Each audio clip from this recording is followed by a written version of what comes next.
Assalamualaikum warahmatullahi wabarakatuh. Ilmu sejarah tidak mungkin bisa menghasilkan hukum-hukum pasti, ya. Jadi hukum-hukum alam yang pasti karena sejarah itu adalah merupakan ilmu yang bersifat ideografis, bukan nomotetis. Nah, sehingga keunikan dari ilmu sejarah itulah yang dijadikan sebagai patokan. Jadi ilmu sejarah tidak bisa menghasilkan hukum-hukum alam yang pasti. Nah, tetapi yang bisa diperoleh adalah hanya generalisasi yang bersifat sementara. Nah, jadi di dalam ilmu sejarah, karena ilmu sejarah terkait dengan kehidupan manusia, yaitu manusia yang menyejarah, maka manusia itulah yang menjadi pemeran utama di dalam panggung sejarah dunia. Nah, manusia sebagai pemeran, ya tentu saja ia akan memerankan ya sesuai dengan kapasitasnya dan juga sesuai dengan kemampuannya. Jadi keberadaan manusia di situ tentu saja memang dipengaruhi oleh ruang, juga dipengaruhi oleh sang waktu.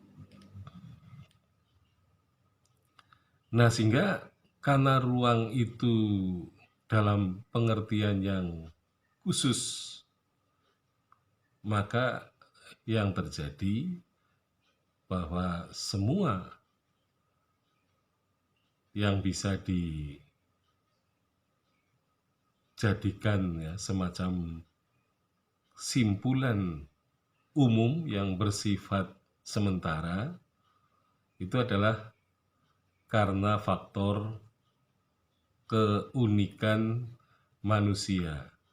Jadi manusia secara umum memang sama ya, sebagai makhluk hidup mempunyai ciri-ciri makhluk hidup yaitu bergerak, ya, butuh makan, butuh minum, butuh juga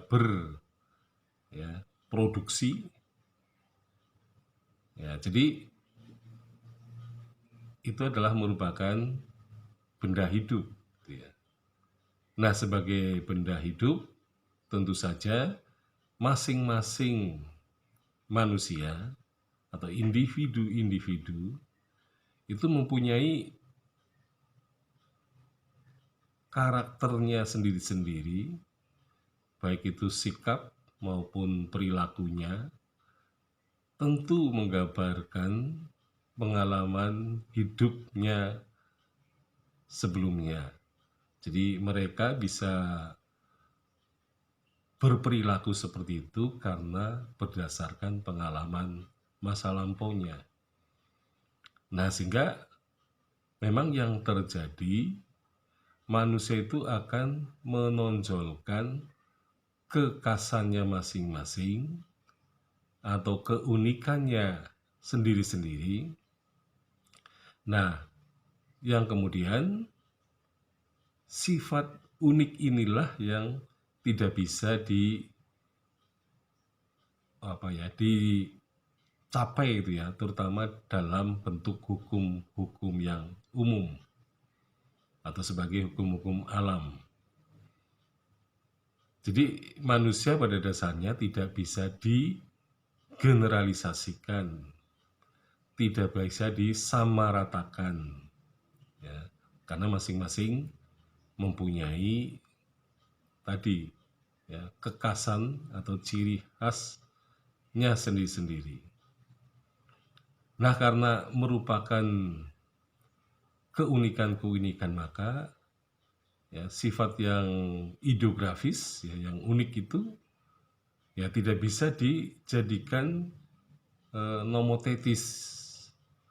Nah, kalaupun ya sejarah bisa mencapai tataran generalisasi, maka generalisasinya itu sebenarnya tidak penuh ya.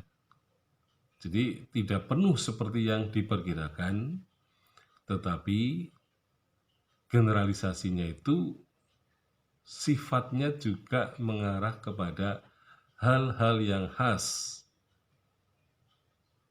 Nah, sehingga kalau dalam penelitian sejarah memang ada meneliti tema-tema khusus.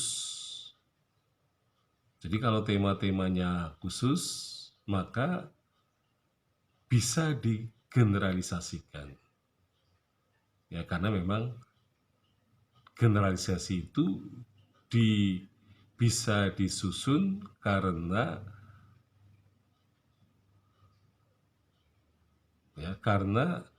sifat-sifat khusus itu ternyata juga tampak ya di dalam tema-tema yang dimaksud.